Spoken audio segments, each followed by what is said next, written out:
Hi అండి, welcome to my channel మరడాన ముచ్చట్లు. ఈరోజు ఒక మంచి స్నాక్ రెసిపీతో మీ ముందుకైతే వచ్చేసాను. ఈ స్నాక్ రెసిపీ పిల్లలైతే చాలా చాలా ఇష్టంగా తింటారు. పుల్ల పుల్లగా, కారం కారంగా, తీగా భలే అంటే భలే టేస్ట్గా ఉంటుంది. స్వీట్ షాపుల్లో మనకి ఎక్కువగా కనిపిస్తూ ఉంటుంది కదా. ఈ బాకర్వాడిని ఎలా చేయాలో ఈ రెసిపీని అయితే మీకు షేర్ చేస్తాను. వీడియోని స్కిప్ చేయకుండా చూడండి. అలాగే కొత్తగా మన ఛానల్ ఎవరైనా చూస్తున్నట్లయితే ప్లీజ్ సబ్స్క్రైబ్ చేసుకుని ఒక లైక్ చేయండి. ఇప్పుడు వీడియో ప్రాసెస్ని అయితే చూద్దాము. ముందుగా గిన్నెలో చిన్న చింతపండుని అనమాట, చూసారా వీడియోలో చూపించినట్టు ఇంత చింతపండుని తీసుకొని ఒకసారి నీళ్ళు వేసేసి ఒక్కసారి కడిగేయండి.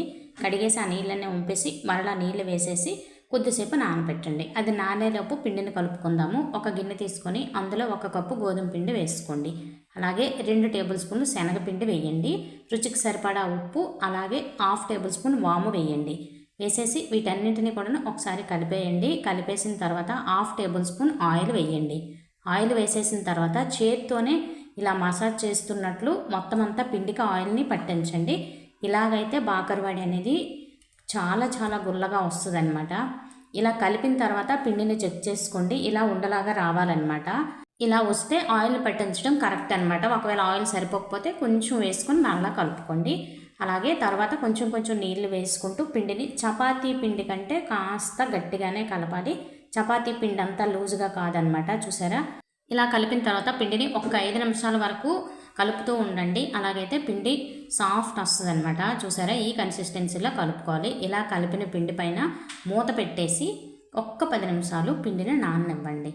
ఇది నానేలోపు నెక్స్ట్ ప్రాసెస్ని చూద్దాము. ముందుగా నానబెట్టుకున్న చింతపండులో నుంచి చిక్కటి గుజ్జును అనమాట, వాటర్లా కాదు, ఇలా తీసుకొని అందులో చింతపండు అంతా తీసేసిన తర్వాత రుచికి సరిపడా ఉప్పు, 1/2 టేబుల్ స్పూన్ కారం వేసేసి మొత్తం అంతా ఒకసారి కలిపేయండి. కలిపిన తర్వాత కన్సిస్టెన్సీ చూసారా ఇలా ఉండాలన్నమాట. అందుకే చింతపండులో కొంచెం వాటర్ వేసి నానబెట్టుకోండి. ఇప్పుడు మసాలాను ప్రిపేర్ చేసుకుందాము. మిక్సీ జార్ తీసుకొని అందులో 1 టేబుల్ స్పూన్ ధనియాలు, 1/2 టేబుల్ స్పూన్ జీలకర్ర, 2 నుంచి 3 టేబుల్ స్పూన్లు ఎండు కొబ్బరి వేసుకోండి. మీ దగ్గర ఎండు కొబ్బరి బదులు పొడి ఉన్న వేసుకోవచ్చు. అలాగే 2 టేబుల్ స్పూన్లు నువ్వులు, అలాగే 2 టేబుల్ స్పూన్లు పంచదార వేయండి. పంచదార చాలా చాలా టేస్ట్ ఇస్తుంది, స్కిప్ చేయకండి. అలాగే కొద్దిగా ఉప్పు వేసేసి మిక్సీ పట్టుకోవాలి. చూసారా, ఇలాగనమాట మెత్తగా మిక్సీ పట్టుకొని దీనిని ఒక గిన్నెలోకి వేసేసుకొని రెడీగా ఉంచండి. మనకి చింతపండు గుజ్జు రెడీ అయిపోయింది, అలాగే మసాలా కూడా రెడీ అయిపోయింది. ఈలోపు పిండి కూడాను చక్కగా నానిపోయింది. మరలా ఒక 2-3 నిమిషాలు పిండిని నీట్గా సెట్ చేసుకోండి. ఇలా సెట్ చేసుకోవడం వల్ల బాకర్వాడి చాలా చాలా గుల్లగా వస్తుంది అనమాట. ఇప్పుడు కలిపిన పిండిని 2 భాగాలుగా డివైడ్ చేసేయండి. అంటే 2 చపాతీలు వస్తాయన్నమాట. మనం చపాతీని సేమ్ ఎలాగా పిండితో డిప్ చేసుకొని మనం చపాతీలు చేసుకుంటామో అలాగే చపాతీలు చేసుకోండి. అయితే చపాతీ చేసినంత మందంగా కాదనమాట, కొంచెం పలచగానే చేసుకోవాలి. చూసారా, వీడియో క్లిప్లో చూపించినట్లు ఈ దలసరి ఉండాలి. ఇప్పుడు దీనిపైన చింతపండు గుజ్జుని అప్లై చేసేయండి. మొత్తం చపాతీ మొత్తంగా అప్లై చేసేయండి. తర్వాత ముందు ప్రిపేర్ చేసుకున్న మసాలా పొడిని మొత్తంగా వేసేయండి.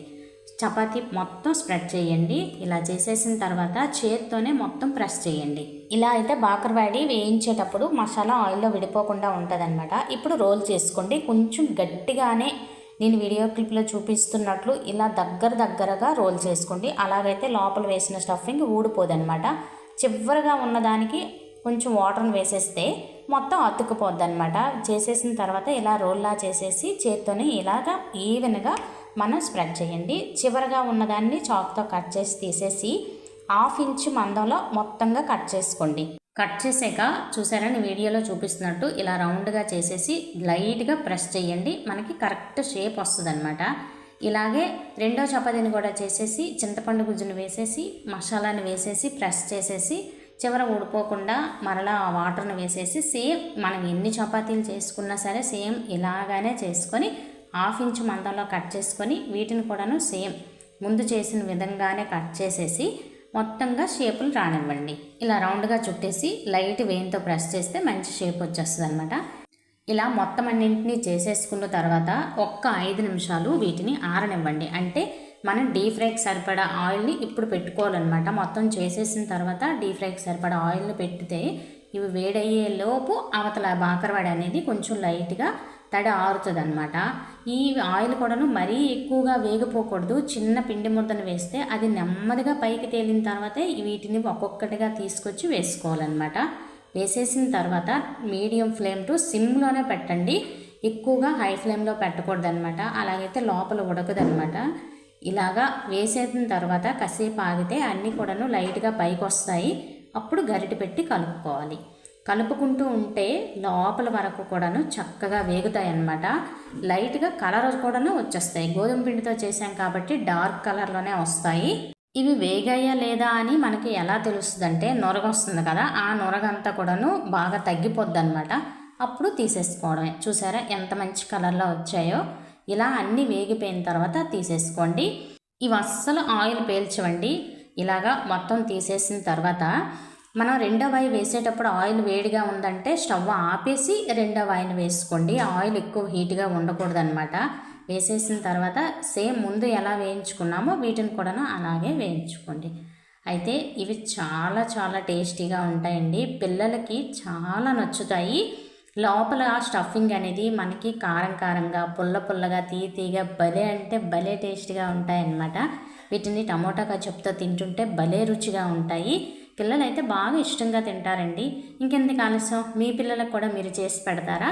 చేసి పెడితే మీకు ఎలా వచ్చాయనేది కామెంట్ రూపంలో తెలియజేయడం మాత్రం మర్చిపోవద్దు. అలాగే కొత్తగా మన ఛానల్ ఎవరైనా చూస్తున్నట్లయితే ప్లీజ్ సబ్స్క్రైబ్ చేసుకుని ఒక లైక్ చేయండి. మన యూట్యూబ్ ఫ్యామిలీ మెంబర్స్ అయితే నన్ను సపోర్ట్ చేస్తూ ఉండండి. ఈ రెసిపీ నచ్చితే మీ ఫ్రెండ్స్కి, రిలేటివ్స్కి షేర్ చేయడం మాత్రం మర్చిపోవద్దు.